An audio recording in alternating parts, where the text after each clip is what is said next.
Olá a todas e todos, mais um programa Gestão Pública na TV da Transparência. Hoje vamos tratar do tema violência de gênero no ambiente do trabalho. Conosco está aqui presente a professora Melícia Orives Veiga, que é mestre em Direito Privado, advogada familiarista, presidente da Comissão da Violência Doméstica e de Gênero, idealizadora e articuladora da Rede de Apoio a Mulheres Livros e Vinhos, que vamos ter a oportunidade de falar também um pouquinho sobre isso, e professora da Unicristo. Professora, é um prazer estar aqui conosco. Prazer imenso, prazer, é uma alegria muito grande estar aqui com vocês. Muito obrigada pelo convite, pela oportunidade. Também conosco está Andressa Duarte, né? Andressa é advogada especialista em Direito do Trabalho, né? Acidente do trabalho, doenças profissionais, sócia no escritório Laurentino e Leite, né? E especialista nessa questão de violência contra a mulher, violência de gênero no trabalho. Andressa, muito grato pela sua presença, é um prazer enorme para a gente que você esteja aqui nessa discussão. Agradecemos também o convite, né? Uma maravilha estar aqui podendo falar de um tema tão importante. Importante, delicado, mas que é preciso ser tratado, né? Exatamente. Eu vou pedir ao nosso colega para trazer aqui o arquivo 1 para a gente já falar um pouco sobre números, tá? Né? A gente tem, né, como, para que todos compreendam, a taxa de homicídio, ela é calculada em um homicídio para cada grupo de 100 mil habitantes, né? E o que a gente percebe, né, é que os dados mostram para a gente que de 2012 a 2022, né, ocorreram, lamentavelmente, o assassinato de 48.289 mulheres no Brasil. A taxa de homicídio em 22, né, foi de 3,59 casos por grupo de 100 mil mulheres. Nós temos 6 estados que apresentam taxa abaixo da média nacional: São Paulo, Distrito Federal, Minas Gerais, Santa Catarina, Rio de Janeiro e Sergipe. E os 3 com taxas mais elevadas, Roraima, Rondônia e Mato Grosso. Lamentavelmente, né, como diz aqui o quadro, são mortes violentas intencionais que ali na região da chamada Amazônia Legal. E aí eu queria, né, assim, de vocês aqui, primeiro essa discussão sobre esse quadro geral, né? É um problema crônico na sociedade brasileira, né? Vocês podem aí rememorar aí, eu sou péssimo de datas, né? Mas nós temos já uma lei já com uma certa longevidade, a Lei Maria da Penha. Depois tivemos, né, outras reformulações na própria Lei Maria da Penha, depois a lei do feminicídio, e mesmo assim, embora a gente tenha tido aí uma estabilidade, digamos assim, mas é muito elevado, né, quando a gente compara com outros países, né? Queria ouvir a fala de vocês sobre esse quadro geral. Clécio, eu quero chamar a atenção para os dados ali, que quando a gente faz um levantamento dos estados, a gente começa a perceber que é um dado importante de ser levado em consideração, que a violência contra a mulher, ela atinge todas as mulheres, mas atinge as mulheres de forma diferente, né? Então, a gente não tem como comparar, por exemplo, a violência que as mulheres, né, sofrem na Amazônia com a violência que as mulheres sofrem no sul do país. Então, nós temos um mapa de um regionalismo da violência contra a mulher. Então, isso é um fator que envolve a necessidade de um olhar muito sensível para as políticas públicas estaduais voltadas para essa realidade da mulher em cada região do nosso país, né? Porque se nós tratarmos as mulheres, que nós somos todas plurais, numa singularidade da violência, nós vamos, de alguma maneira, pecar no resultado, porque nós também temos que olhar quem são esses agressores, né? Então, quando a gente fala de violência contra a mulher, quando a gente fala sobre violência de gênero, a gente também tem que olhar esses dados que são apresentados de acordo com a região, porque também muda a característica do machismo daquela região. Então, é por isso que os dados também são tão diversos a respeito dessa pluralidade da violência contra as mulheres. Uma coisa é certa, né, Andressa? O machismo que foi colocado aqui, ele vai compreender, né? Isso não é uma particularidade do Brasil, né? Bom que isso fique bem claro também, né? E nem de uma região do Brasil, né? ele é espalhado aí pelo país como um todo. Pelo mundo, pelo né? Mundo, né? Certo? E, né, a Andressa, que trabalha na área do trabalho, acho que tem muito a ver com o que você estava falando, né? Talvez na região da Amazônia, né, é uma questão mais voltada aí para o ambiente rural, né? Então tem outras características, né? No nosso caso, talvez se confunda muito com essa violência também urbana, no transporte, né? A agressão nos ônibus, talvez tenha essa característica aí que vai diferenciar, mas tem uma particularidade, né? Há particularidades, né, em todos os âmbitos, se a gente for analisar. Assim como a violência permeia todos os espaços, trazendo aqui para o recorte do trabalho, ela também vai se diferenciar do modo em que os trabalhadores em geral sofrem violência. O modo que a mulher sofre a violência no ambiente de trabalho é diferente de um trabalhador do sexo masculino, né, do gênero masculino.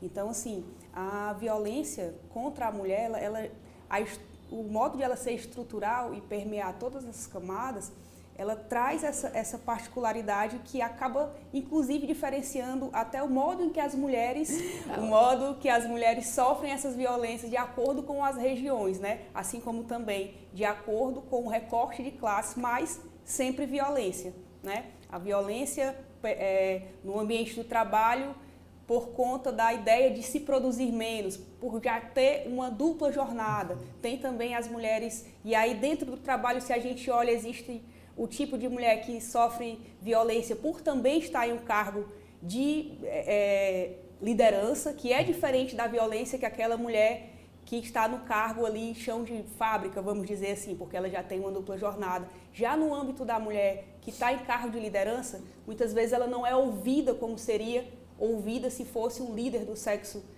gênero masculino, né? Então, assim, a violência, ela é estruturada, né, e bem dividida e cheia de particularidades, né? E a gente vai tentando ali sanar, a gente, eu digo, sociedade como um todo, na legislação, na pressão para que a gente consiga ir com que essas diferenças, né, consigam ser sanadas, porque uma só lei não consegue dar conta de toda a particularidade, né? Uma questão que a Andressa levanta, né, é uma confirmação daquilo que se sabe, né, mas como as estatísticas são muito falhas em relação à violência contra a mulher, né, subnotificações, uma série de questões, né, a violência que não chega, apesar de delegacia especializada hoje, né, apesar de todo um canal de divulgação que a gente não tinha antes, né? Movimentos feministas, né?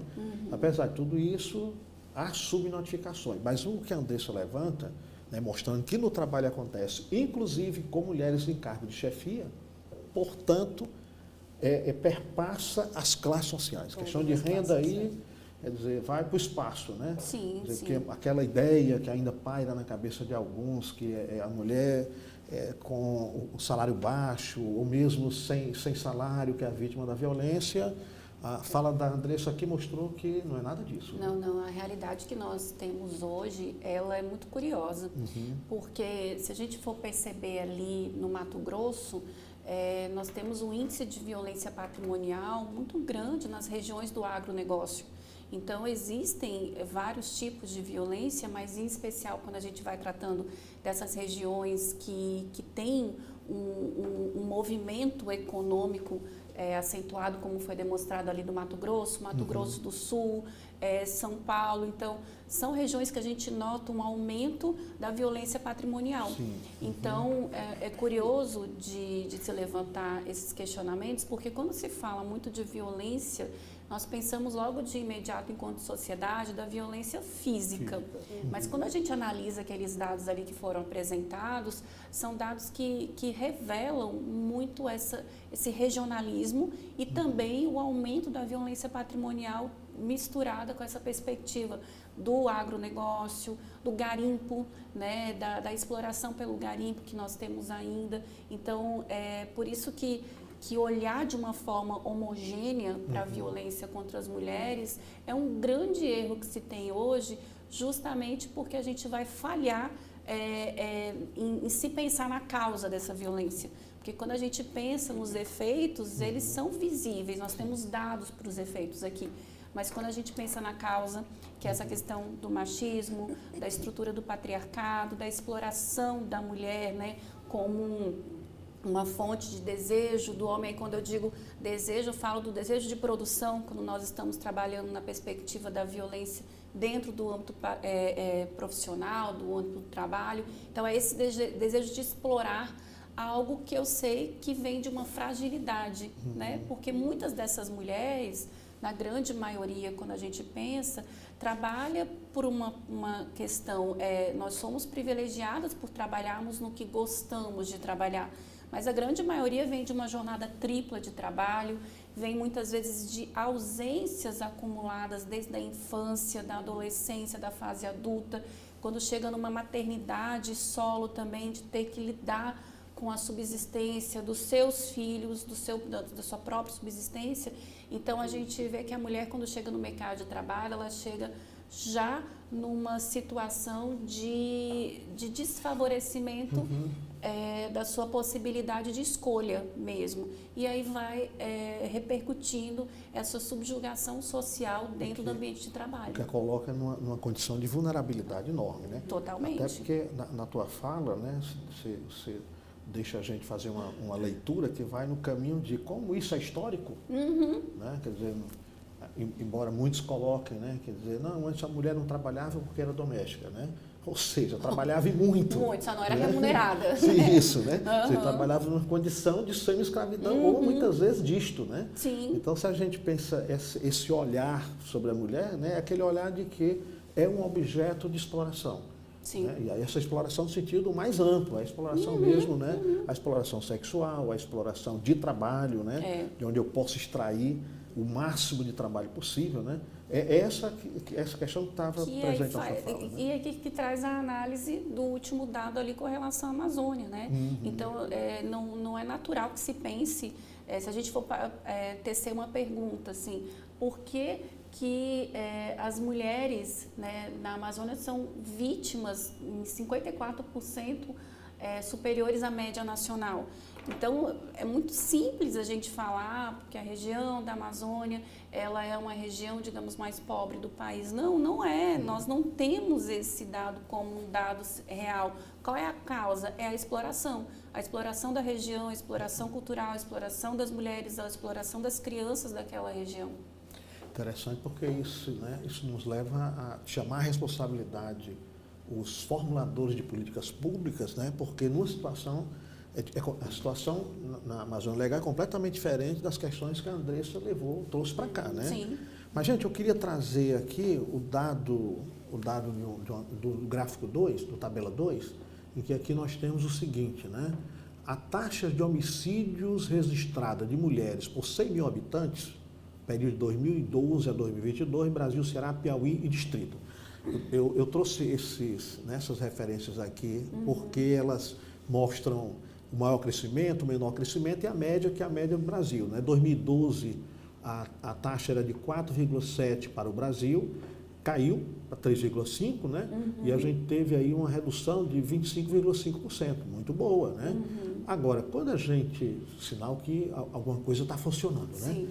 Quando a gente olha para o Ceará, nós tivemos um crescimento, né? Tivemos um crescimento e o crescimento aí saiu de 4,9 para 5,7, alcançamos uma variação, eu vou chamar aqui positiva, porque o número cresceu, né? Mas é o tipo de crescimento indesejado, né? Para 16,3%. O Piauí, né, foi o estado com maior crescimento dentre as unidades da federação, para 46,4% no período. E o Distrito Federal apresentou uma queda bem substancial de menos 59,3%. O Ceará tem se destacado, lamentavelmente, na questão da violência contra a mulher. É isso? Isso é um dado extremamente preocupante, né, Andressa? Porque nós moramos aqui em Fortaleza, então moramos aqui na região do Nordeste, e chamar a atenção justamente para Piauí e Ceará, né, duas grandes regiões aqui do Nordeste, escancarar uma realidade que a gente não tem mais como fugir dela, né, porque isso envolve também acesso à educação, isso envolve também, como eu disse, trabalharmos, né, de uma forma positiva aos agressores, porque senão, Clécio, o agressor ele vai trocar de vítima. E o que nós queremos é que as mulheres parem de morrer. Isso é um dado, porque nós somos mulheres, nós não queremos um dia ser uma estatística de um tipo de violência que sai de um feminicídio. Então, a realidade é que a gente quer que se estagne esses índices de violência. E não podemos olhar só para o final, mas sim como é que nós estamos educando os nossos meninos, as nossas meninas, as nossas crianças para esse mundo em que dados reais tratam que em algum momento da vida de nós mulheres, nós seremos vítimas de algum tipo de violência. Então, eu sou mãe de 2 meninos, então eu poderia pensar assim, mas eu estou tranquila, né? Sou mãe de 2 meninos. Claro que não, a minha responsabilidade e assim de todas nós que estamos colocando pessoas, que queremos que sejam pessoas melhores do que nós nesse mundo, é esse poder transformador por meio da educação. Então, quando a gente olha esses dados aqui, a gente se questiona quais são as políticas que estão sendo feitas no nosso estado que não estão refletindo, por exemplo, o que é de uma maneira geral no Brasil e em especial no Distrito Federal, que teve uma queda ali de 59,3%, né? Vamos entender o que é que aconteceu lá, né? Até, Andressa, eu queria trazer aqui para você o seguinte, né? Nós tivemos, nas últimas eleições, focando no estado do Ceará, a mulher como, digamos assim, a variável que colocou no poder o grupo que está no poder, certo? Não dá para esconder o fato de que as vitórias alcançadas pelo grupo que está no governo do estado e a vitória mais recente de quem chegou ao poder municipal, em grande parte foi resultado da votação feminina, certo? Ou seja, quem deu essa vitória foram as mulheres, né? E aí a Melissa estava trazendo aqui a questão de políticas públicas, né? Então, é necessário essa cobrança agora, né? Estamos no momento certo de fazer essa cobrança, né? Exatamente, né? É inaceitável que nós sejamos essa maioria, né, em voto, estejamos tanto no mercado de trabalho e, ao mesmo tempo, tenhamos também essa grande disparidade, por exemplo, quando se trata da igualdade salarial, aí que as mulheres costumam, os salários costumam ser 30% inferiores aos do gênero masculino. Então, assim, onde é que a gente está falhando aí, né, enquanto políticas públicas de educação, de conscientização, de fomento aí para que isso aconteça, porque a legislação em si, ela existe, mas a legislação sem o conhecimento, né, da legislação, ela é uma letra morta, né, como por muitas vezes é difícil implementar até a Lei Maria da Penha, por exemplo, no âmbito do trabalho, em que existe a possibilidade de a mulher se afastar por 6 meses, em caso de situação de violência. E é difícil, às vezes, que a gente consiga implementar a legislação, porque existem casos de mulheres demitidas por justa causa, porque não foram trabalhar quando essas mulheres eram vítimas de violência e estavam sob medida protetiva, que o agressor não respeitava e, por sua vez, não existia uma punição e, de repente, ela conseguia acessar o espaço de trabalho dela. E a mulher foi punida, mais uma vez, sendo demitida por justa causa, por não conseguir, né? Então, a lei existe, mas ela não conseguiu acessar aquela legislação na prática, né? E o que vem acontecendo, e aí a gente não adianta estar legislando, trazendo, se a gente não tem um movimento enquanto sociedade de educação, para que a gente consiga trazer essa educação libertadora, de conhecimento. Realmente, a gente tem falado-se muito em empoderamento. O que é esse empoderamento, né? Assim, de trazer para si, eu sei, existe a lei, eu sei sobre ela, eu posso acioná-la e, mais ainda, ela vai ser eficaz, eu vou conseguir realmente, porque não adianta a gente ter a legislação que traz a medida protetiva, se quando a medida protetiva é desrespeitada, nada acontece.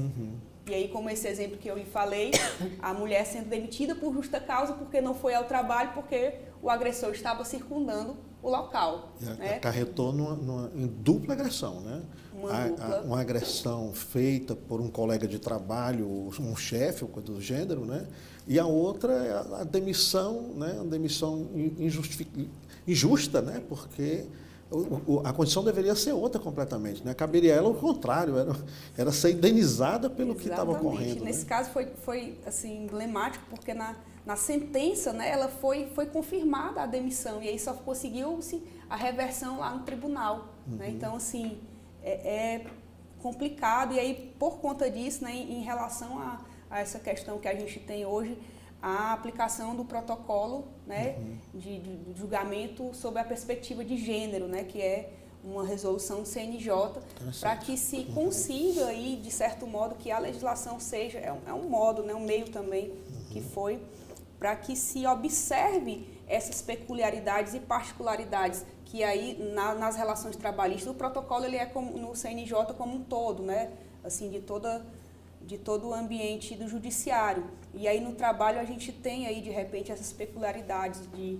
verificar o que é que vem acontecendo também no âmbito do trabalho, que permeia diferente o gênero feminino, né? E aí tem alguns casos. Então, uma vez estava conversando com a doutora Melissa sobre alguns julgamentos que a gente tem conseguido vitórias, né? Que antes não conseguíamos, porque não existia, vamos dizer assim, nada que favorecesse se a gente pensasse do âmbito objetivo, por exemplo, provas, assédio sexual, a dificuldade que se é provar uma situação de assédio sexual em que muitas vezes existem só duas pessoas. Como provar? Né?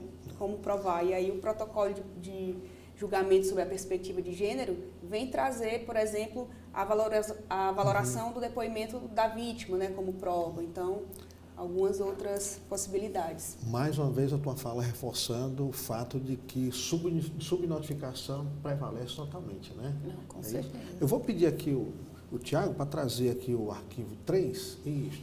Gente, olha, quando né, eu me deparo aqui com esse quadro aqui, né, a gente tem aqui uma situação, e quando a gente olha, né, a faixa etária, aqui nesse quadro, para quem está nos assistindo, né, aqui nós estamos discutindo o tema violência de gênero no trabalho, mas antes de entrar no trabalho, nós estamos falando aqui de uma forma mais geral. Então, aqui agora entrar na tipologia, estamos vendo aqui o dado referente a quem comete a violência contra a mulher. Em azul são os homens, né? Então aparece ali, por exemplo, de 0 a 9 anos, tá 50%, 50%. Então, as mulheres, né, crianças de 0 a 9 anos do sexo feminino, são metade vítimas aí,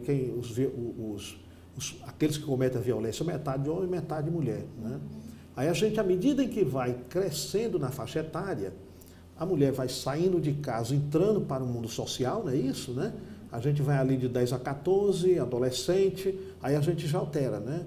Ou seja, os agressores, na sua maioria, são homens e reduz o número de mulheres como agressoras. Se a gente avança um pouco mais e chega ali pela faixa etária ali, chega aos 90%, né? De 20 a 24 anos, aí a mulher já está no mercado de trabalho, né? Ou ainda na educação, combinando com o trabalho, e aí é total, né? Quer dizer, os homens passam a ser os agressores quase que exclusivos, né? Eu estava vendo aqui, remetendo para a fala da Andressa, né?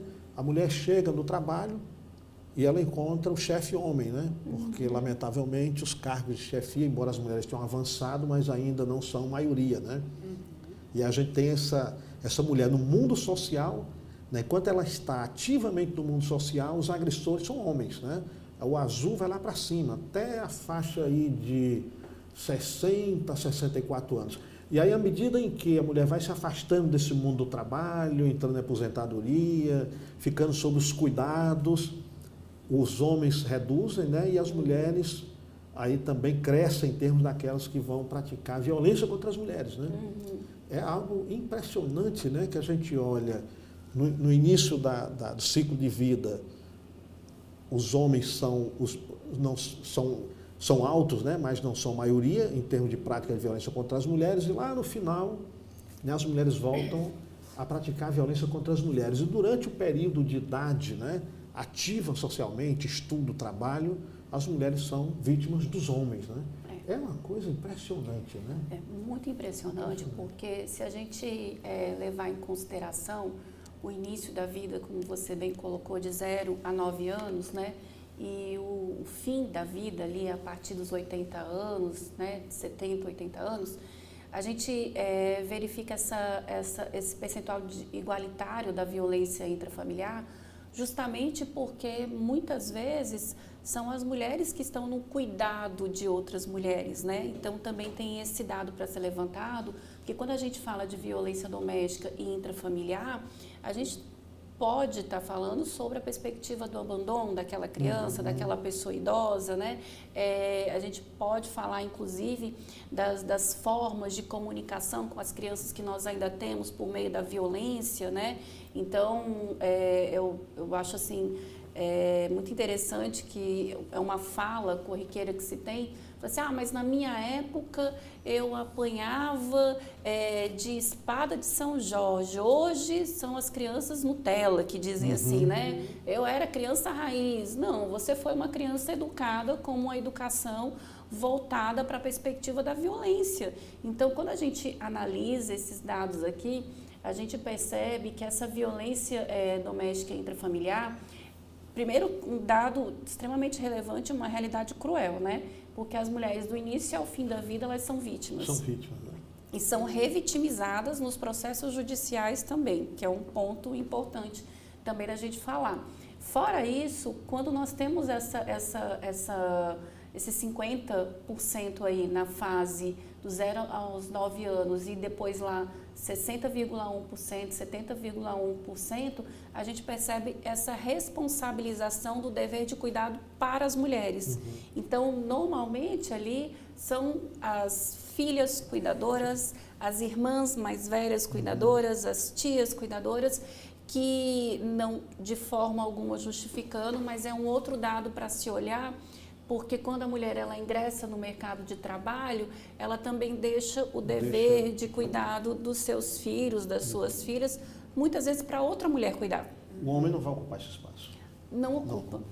Não ocupa esse espaço ainda, né? Porque a esperança, quando a gente fala em desigualdade, na busca, na verdade, da igualdade de gênero, é que os homens ocupem esse espaço, mas de forma saudável, não com violência, né?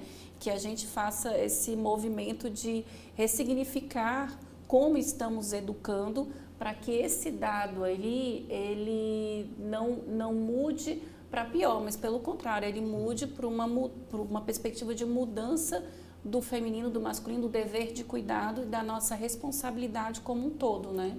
Andressa, que a fala da Melissa, e eu me lembrando da naturalização da violência contra a mulher, né? A gente falando ali de 0 a 9 anos, né? Também 10 a 14, e eu pensando aqui naquelas situações bem de naturalizar, como por exemplo a garotinha na escola e no intervalo o garoto vai, puxa o cabelo dela, ela vai na tia, o coleguinha puxou meu cabelo, né? E a tia normalmente naturaliza, né? Isso é coisa de menino, né? Menino é assim, né? Menino é assim, né? Menino é mais ativo. Né? Isso é na escola, isso é em casa, lamentavelmente, né? A gente vai reproduzindo isso como se... Né? Porque os meninos são danados mesmo, né? Então, depois isso passa, só que não passa, né? O que a gente vê aí é que a violência ela vai seguindo, né? Então, essa naturalização aí é algo que a gente precisa começar. Você vinha falando de educação, você e a Melissa, né? Falando de educação, né? Eu já ouvi isso também da Maria da Penha, sabe? Ela disse que é preciso educar, inclusive os agressores. Exatamente. Né? Acho que é algo fundamental, né? Essa naturalização da agressão, da violência, né? Tanto a violência física como a violência sexual também, né? Você falou aí num ponto importante sobre essa naturalização de é assim mesmo, o menino é assim. E o menino que é assim também vira o homem que é assim, né? Entre essa violência estrutural da naturalização. E aí a gente naturaliza a violência física, a violência sexual, a importunação, o assédio, né? E já puxando novamente aqui para o gancho do trabalho, né? Essa questão do assédio sexual é uma dificuldade, inclusive para dizer, diante dessa naturalização de que foi só uma brincadeira, não, mas ele não falou de verdade. Então, a gente tem tido uma dificuldade de buscar os direitos, né, na Justiça do Trabalho, às vezes, porque é difícil que, inclusive porque também temos a maioria dos magistrados são homens, né? E aí também parte de outra estrutura, né? De lógica, de naturalização, que, mas será que não era uma brincadeira? Será que ela não entendeu de forma diferente? Né? Será que não era só com ela? Ele não fazia isso sempre? Como se fazer isso sempre com todas as pessoas fosse uma forma de isentar que aquilo ali fosse uma violência. Né? Então, aquela que teve coragem de fazer a denúncia, né? A que teve coragem de fazer a denúncia, por vezes, sai como a revoltada, a que não sabe levar na brincadeira, porque é sempre uma brincadeira, né? E assédio não é brincadeira. De jeito nenhum. E assim, eu quero puxar a sua fala, Andressa, para algo que eu acho bem interessante, porque nós estamos vivendo uma dissonância na comunicação, né? Porque muitas mulheres não se veem vítimas de violência e muitos homens não se veem agressores. Então, assim, é uma conta que não bate, porque muitas dessa naturalização que você bem colocou, ela perfaz e ela vai crescendo nessa dificuldade que as mulheres têm de se visualizar enquanto vítimas de violência doméstica, né? E os agressores de pensarem, poxa, isso aqui não é uma brincadeira, isso aqui é uma agressão. Então, quando a gente dá nome, né, violência psicológica, violência patrimonial, né, violência sexual, o nome ele tem um peso muito grande. Mas para que a gente consiga dar nome, a gente precisa que essa mulher se veja como vítima. Então, como existe essa naturalização, muitas vezes você fica se questionando, mas espera aí, será que eu não estou exagerando? Né? Sim. Será? Às vezes você vai, por exemplo, num médico, né, num profissional de saúde, e aí você entende que aquela brincadeira te incomodou. Mas, poxa, será que eu não estou tão assim sensível que aquela brincadeira me incomodou? Foi só uma brincadeira. Não é brincadeira quando aciona aquele gatilho da atenção. Então, isso faz parte da educação. Então, da mulher também se educar para se ver nessas situações enquanto vítima, para daí buscar ajuda, para falar com uma rede de apoio, para falar com seus familiares e aí, dando continuidade, procurar uma delegacia especializada. Hoje nós estamos discutindo o tema violência de gênero no ambiente de trabalho. Conosco está a professora Melícia Orives Veiga, né, que é mestre em Direito Privado, advogada de família, também idealizadora e articuladora da Rede de Apoio de Mulheres, Livros e Vinhos e professora da Unicristo. A Andressa Duarte é advogada especialista em Direito do Trabalho, está nos ajudando aqui com esse debate, né, sócia no escritório Laurentino e Leite, né? E eu queria trazer aqui para nós discutir, gente, os tipos de violência praticado contra as mulheres, né? A Melissa levantou aqui umas questões. Os dados que aparecem agora, a gente tem o seguinte: a violência múltipla, né? Aí são várias formas, aparece lá, né, com um número elevado, 43.563 mulheres vítimas desse tipo de violência, corresponde a 31,1%. Aí vem negligência, né, que a Melissa tinha levantado aqui a questão, principalmente na idade jovem e já as mulheres idosas, né? Outros tipos, física, né?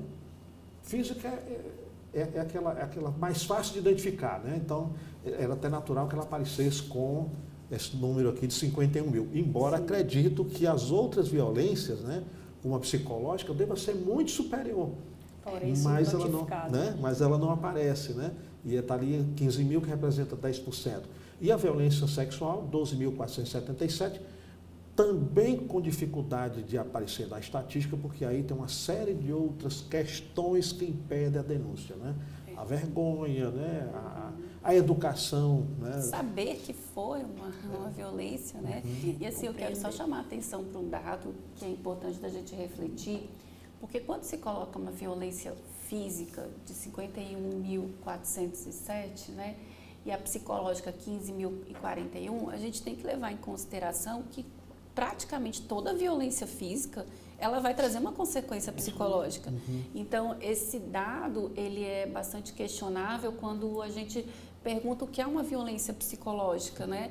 Eu, particularmente, nunca vi uma mulher ou um ser humano que tenha sofrido uma violência física não ficar com danos psicológicos também.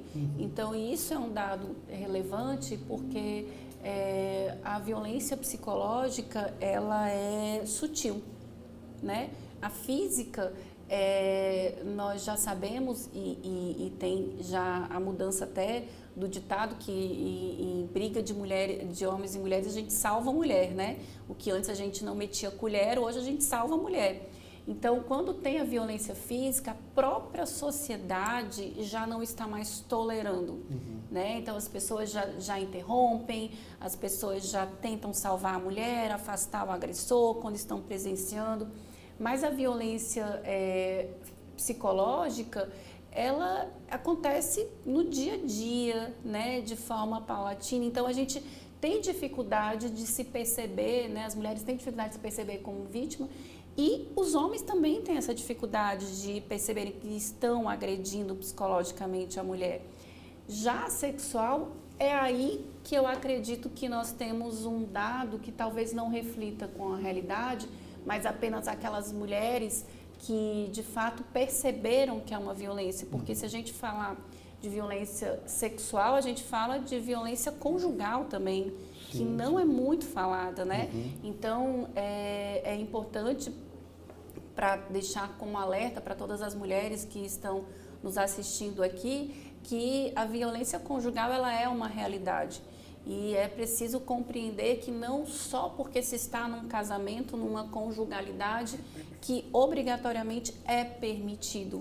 Então, a vontade da mulher, os desejos das mulheres também precisam ser ouvidos. E não é não em qualquer espaço, quer seja dentro do âmbito familiar, na conjugalidade, no ambiente de trabalho, não é não sempre. Andressa, tem um termo, né, que eu acho que ele só veio ser desvendado mais recentemente, assédio. A gente vinculava muito ao assédio quando era referência à questão sexual, né? E o assédio, a gente começou a compreender, né, que ele é mais do que isso, né? Eu acho que no ambiente do trabalho, isso é uma subnotificação horrível, né? Porque até a compreensão, quer dizer, isso aconteceu, isso é assédio, isso não é assédio, né? Quer dizer, eu não fui importunada sexualmente, portanto, eu fui vítima de violência. Exatamente. Os casos que já apareceram para você, né? Assim, essa dúvida paira na cabeça de quem chega para você para fazer uma denúncia? Sim. Queria aproveitar aqui, puxando essa fala aqui da doutora Melissa, que assim, para além de se perceber, né, a violência, percebeu-se a violência sexual, ainda tem-se, mesmo assim, a subnotificação de ter a coragem de ir fazer uma denúncia, seja ela no âmbito do trabalho ou na justiça comum, porque é difícil. É difícil comparecer a um local e, por sua vez, não ter uma resposta imediata e o conflito que é, né? Você dialogar ali com o seu próprio direito, dialogar com o seu próprio direito. Eu sei que isso está errado, mas como é que as pessoas vão me ver? Porque é difícil para o que se vê, né, ao redor. Ela foi porque ela quis, né? Ela deixou acontecer. E aí, no âmbito do trabalho, essa questão do assédio, é difícil que a pessoa perceba que está sendo assediada, na maioria das vezes, e aí o assédio não só no âmbito sexual, né, no assédio moral com as mulheres no trabalho, também está no silenciamento, às vezes a opinião não é levada em consideração. Há também o fato de, por vezes, quando estão ali no mesmo cargo de liderança, a mulher tem uma ideia e o homem pega a ideia, né? Como se fosse dele. E isso não é, por vezes, percebido como uma espécie de assédio, né? E isso é uma forma de assédio moral. E que também, na sua maioria das vezes, acontece com as mulheres, né? Então, assim, as mulheres são menos levadas a sério, principalmente quando estão nos cargos de chefia. Assim, eu verifico muito isso nas ações que chegam até mim, né? Puxando esse lado do assédio moral, né, de cargos de liderança, porque as que estão nos cargos menores sequer se percebem. Não é que elas são menos assediadas moralmente, é porque elas não entendem que aquilo ali é assédio moral. Às vezes acontece de chegarem pedindo uma rescisão indireta, eu pedi demissão porque eu não aguentava mais, porque existia um colega que não deixava eu fazer as coisas, né? Porque o esvaziamento de funções também é uma forma de assédio moral. Você não sabe fazer isso porque você é mulher. Então, assim, mesmo que tenham a mesma atividade, às vezes é descredibilizada o que a mulher fez. Você fez. Mesmo que ele não... Eu já peguei uma situação em que a pessoa pediu para a mulher corrigir, para a funcionária corrigir, e ela não corrigiu nada, ela só voltou e trouxe. Ela disse, agora tá bom. Na verdade, ela... Era só a mania de dizer que o que ela fez estava errado, né? Então, assim, só para descredibilizá-la.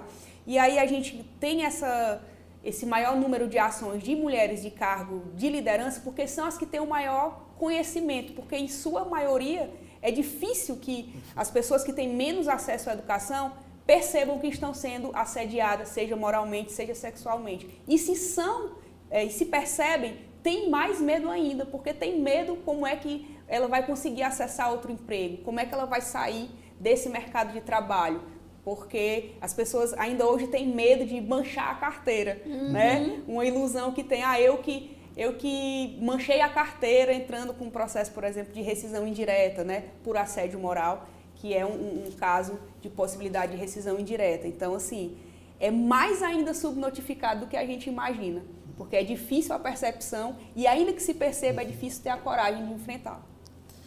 Gente, eu vou passar agora para um tema, né, que aqui, assim, para a gente deixar, né, mais claro para os nossos ouvintes, né, que é o tema aí que trata aqui da violência no ambiente de trabalho, né, que a gente já tocou em algumas questões. Aqui essa matéria do G1, né, onde a gente tem o título da matéria Assédio, Agressões e Perda de Direitos. Né, essa pesquisa mostra as angústias de mulheres no ambiente de trabalho.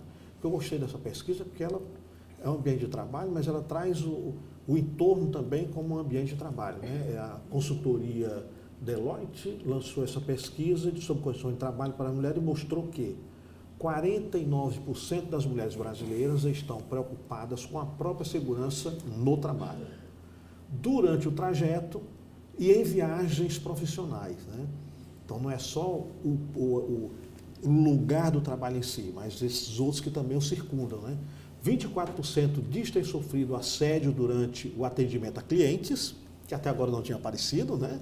A gente estava falando dos colegas de trabalho, os chefes, né? 13% relataram assédio de colegas de trabalho e mais 13% descreveram assédios em viagens a trabalho, né? O assédio sexual foi relatado por 40% das brasileiras aqui entrevistadas e desse grupo 60% afirmaram que não reportaram o ocorrido. Né? Tudo aquilo que a gente vem dizendo, a matéria aí trazendo essa pesquisa mostra claramente. Né? O que é que você acha, Melissa, aí dessa, né? Quer dizer, ou seja, antes, durante e depois, né? É a possibilidade da violência no trajeto de casa para o trabalho, no trabalho e quando chega em casa, porque também tem a violência doméstica. Né? Então, na verdade, a mulher nunca se sente segura, né? Porque se a gente fizer um levantamento de tudo que nós conversamos aqui hoje, né?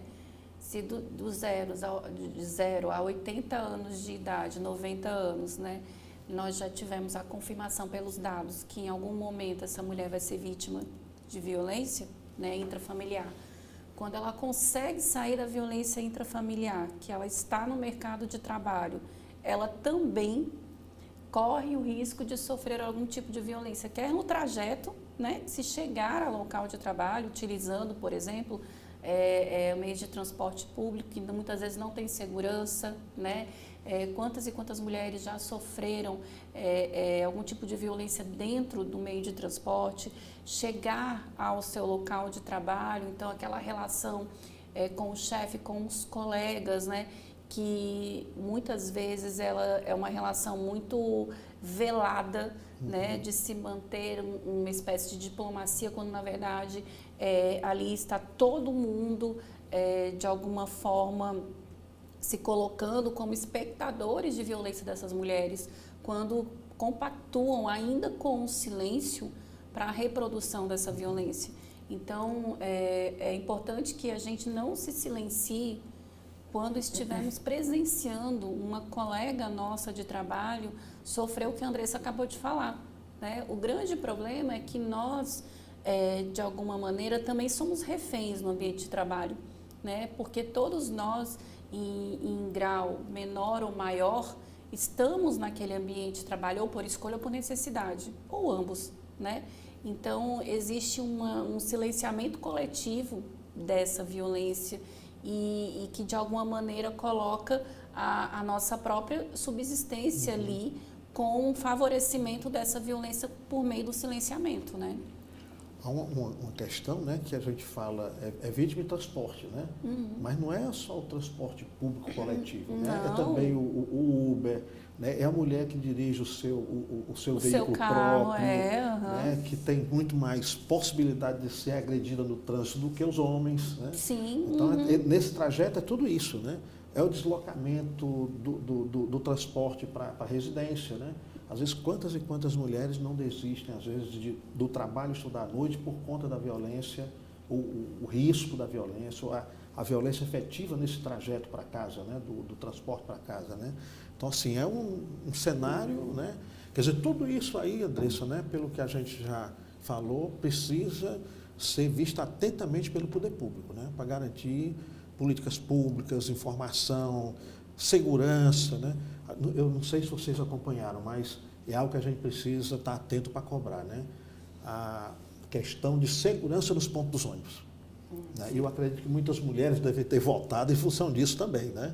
Então precisamos cobrar, né, do poder público, né, para que a gente tenha aí né, pelo menos nesses espaços que são públicos, né?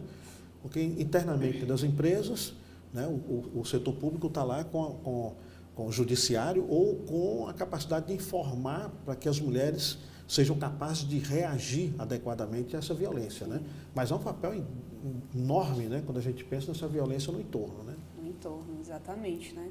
Tanto que a questão do transporte público, né, assim, ter que ter um vagão só para mulheres, eu acho de uma simbologia, né, que dispensa maiores comentários, né, assim, de você ter que ter um vagão só para mulheres para evitar, né, a importunação sexual, que só foi, né, ser legislada agora em 2018, salvo engano, né, a lei da importunação sexual, né, que por sua vez a maioria esmagadora das vítimas são as mulheres. Então, assim, existe, agora falando, né, no âmbito do trabalho, em relação às questões que costumam chegar lá no nosso escritório, né, a gente vai vendo essa subjetividade que existe, tanto de mulheres que acontece um fenômeno que eu já identifiquei algumas vezes. Quando algumas empresas querem ali que a mulher saia do emprego, mas não quer demiti-la, né, por questão do custo, às vezes muda ela para o turno da noite, porque é difícil que ela consiga voltar. Dificilmente uma mulher que trabalha ali no turno da manhã, no horário, né, e consegue sair ali 16 horas, né, e aí quando ela passa para sair às 22 horas do trabalho, muda completamente a dinâmica. Não tem ninguém, nenhum homem para me buscar na parada de ônibus. Eu peguei uma cliente com essa situação, digo, não peça demissão, né, conversa e tal. Ela disse, não, eu vou pedir demissão porque mudaram o meu horário e 22 horas não tem ninguém para me buscar na parada. Um homem para garantir a segurança que ela consiga chegar em casa. Então, assim, é também uma outra forma velada ali de violência que existe, né? É tão, assim, são peculiaridades, né, que às vezes a gente sequer percebe, né? Tipo, olha, é um meio de tirar, como eu vou tirar essa trabalhadora do sexo feminino? E no caso, né, ela, porque estava gestante, né? Então, assim, era um meio de fazer com que ela pedisse demissão, porque ela tinha estabilidade, por sua vez não poderia ser demitida. Então, foi um meio ali que se arranjou para que ela... E aí envolve aí várias violências, né, no âmbito do trabalho, no entorno do trabalho, né? Sutis, né? Violências sutis.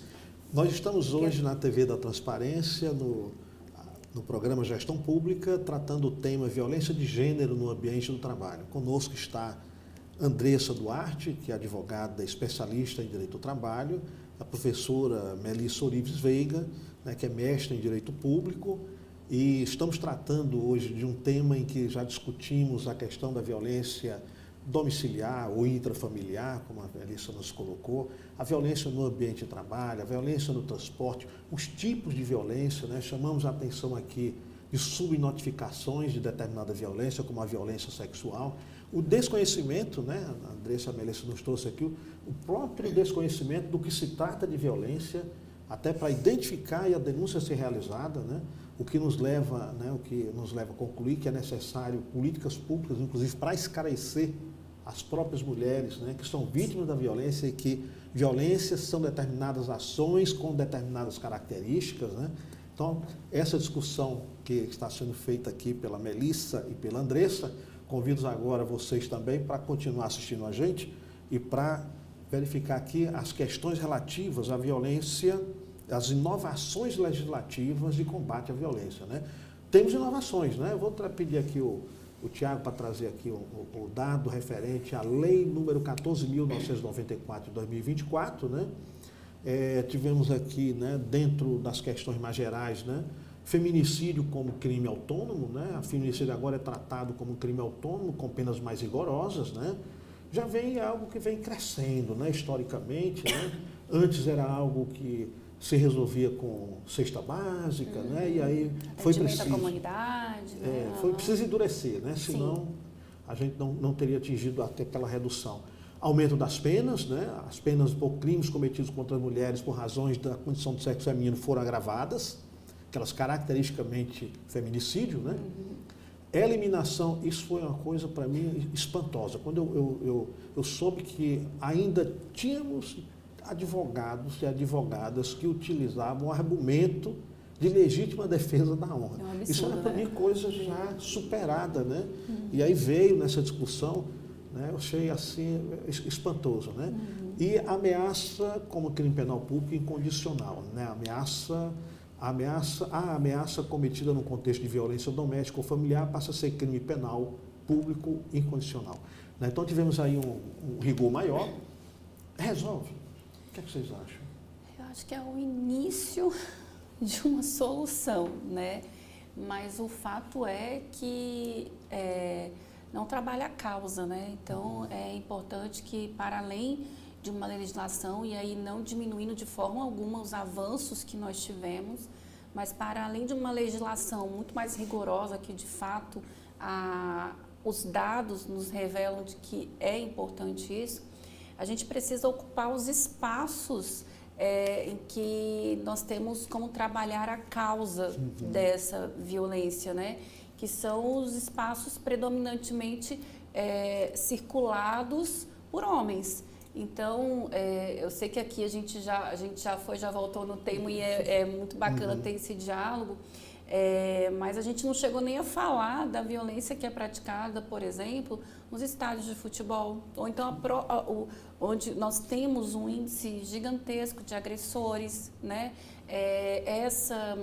Essa perspectiva do machismo, da masculinidade tóxica dentro do ambiente do futebol. Então, bares, restaurantes. Mas quando eu falo dentro do ambiente de futebol é porque para aquele homem se demonstrar como um poder ali naquele ambiente, ele provavelmente vai ser um potencial agressor se não se trabalhar o que nós estamos visualizando enquanto ídolos, né? Então, isso é muito importante, porque a lei, ela vai punir, e que bom que estamos evoluindo, mas a gente não pode esquecer da causa. Então, se a gente não trabalhar a causa desses problemas, os problemas vão continuar existindo. Então, por isso, eu estava ouvindo aqui a nossa conversa, e uma coisa que dói muito falar, mas o sobrenome das mulheres parece que é medo, né? Porque do início da vida ao fim, no ambiente de trabalho, no transporte coletivo ou no transporte particular, é medo, é insegurança, é não saber se iremos sobreviver ao voltar para casa. Então, esse dado que você me falou de alterar, né, o horário de trabalho daquela mulher para forçar que uma mulher grávida peça a demissão, isso é de uma crueldade sem tamanho. Então, o sobrenome da mulher passou a ser medo. Então, se nós não trabalharmos a causa acredito que por mais que a legislação ela venha fortalecendo esse rigor, ainda vamos ter mulheres morrendo só pelo simples fato de que são mulheres, porque se fossem homens, não estariam mortas. Ou não estariam pedindo demissão por conta do... Porque estão grávidas, né? Exatamente. E aí, em relação aos avanços, né, vale comentar que agora, em 2022, tivemos uma inovação na legislação, né, do trabalho. Serve para as relações de empresas privadas, né, mas de repente aí, como a gente tinha conversado, pode até... Pode usar analogamente... no âmbito administrativo. Então, assim... Você quer dizer que ele pode servir para o público e para o privado? Isso, legislação? Pode ser uma legislação aplicada, é uma legislação do âmbito privado que pode ser aplicada, por exemplo, ao servidor público, né, no âmbito do direito administrativo falando. E essa lei, né, que comumente agora é chamada de lei do assédio, né, ela está em vigor desde 2022, mas as empresas tiveram em um marco até março de 2023 para fazer a adaptação. A comissão, né, de prevenção de acidentes, antes chamada de CIPA, né, também hoje ela foi incluída junto com a prevenção de acidentes, a prevenção do assédio. E aí as empresas têm uma obrigatoriedade de ter um canal de denúncia que tem que ter a opção de as mulheres fazerem a denúncia anonimamente, né? Então, assim, é um avanço grande no direito do trabalho, porque embora a gente sempre soubesse que o assédio é crime, existia, né, essa dificuldade de chegar-se na denúncia. E agora hoje a gente tem na implementação da legislação a dificuldade de, porque como é obrigatório, né, a dificuldade de que essa denúncia seja realmente anônima. Como é que vai ser a administração desse canal para que essa mulher consiga fazer essa denúncia de forma realmente anônima, que garanta ali o sigilo e o anonimato da denúncia dela. Então, as empresas, a partir de 20 empregados, têm essa obrigatoriedade desde 2020. A lei é de 2022, mas a obrigatoriedade é desde março de 2023, que é algo que existe, mas que, mais uma vez, não se fala sobre, né? O conhecimento acaba ficando ali restrito, né? A quem interessa que essa legislação não seja divulgada, né, e amplamente. E também, agora, em setembro de 2023, houve uma legislação sancionada pelo presidente Lula sobre a igualdade salarial das mulheres e homens, né? A partir de empresas vão ser obrigadas a apresentar relatórios, empresas com mais de 100 empregados, para que seja garantido ali que mulheres com as mesmas funções, né, idênticas e qualificações tenham os mesmos salários. E esses relatórios vão ser públicos, né, para que se garanta o cumprimento da legislação. Bom, lamentavelmente, gente, estamos caminhando já para o final, né? Passou rápido, né? Não deu para a gente explorar tudo, né? Eu vou deixar aqui a fala de vocês para a gente concluir, né? Lembrando aqui que a professora Andressa Duarte é advogada especialista em Direito do Trabalho, a professora Melissa Veiga é mestre em Direito Privado, professora da Unicristos, mas também idealizadora e articuladora da rede de apoio Mulheres, Livros e Vinhos, né? Então pode, inclusive, fazer a sua última fala, nos explicando o que é isso, né? Essa rede de apoio foi criada há 5 anos, né?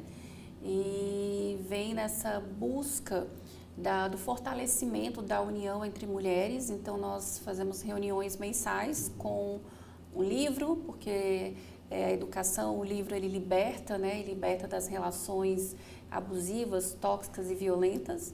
Estar numa rede de apoio com mulheres que, como os dados já nos demonstraram aqui, do momento da nossa infância até quando nos tornamos uma pessoa idosa, o nosso sobrenome ainda é medo. Então, estar numa rede de apoio, isso faz com que a gente se fortaleça enquanto coletivo. E o vinho é só uma desculpa. É só uma desculpa. É uma excelente desculpa. E eu quero aproveitar para convidar todas as mulheres que estão nos assistindo, os homens também, porque... É o arroba do... arroba Mulheres, Livros e Vinhos, né? E dizer que é uma rede de apoio destinada às mulheres, mas que nós, mulheres, precisamos sempre do apoio dos homens também, porque, enfim, somos todos humanos. Gente, eu agradeço enormemente a presença de vocês, trazendo esse tema aqui para a gente, que é um tema delicado, mas que é importante que a gente traga e, né, esclareça, principalmente as mulheres que são vítimas de violência, até para elas entenderem melhor em que momento, né, isso é violência mesmo, do que se trata, quais os canais de denúncia, como fazer, né? Então, grato pela presença de vocês, Andressa, Melissa, muitíssimo obrigado.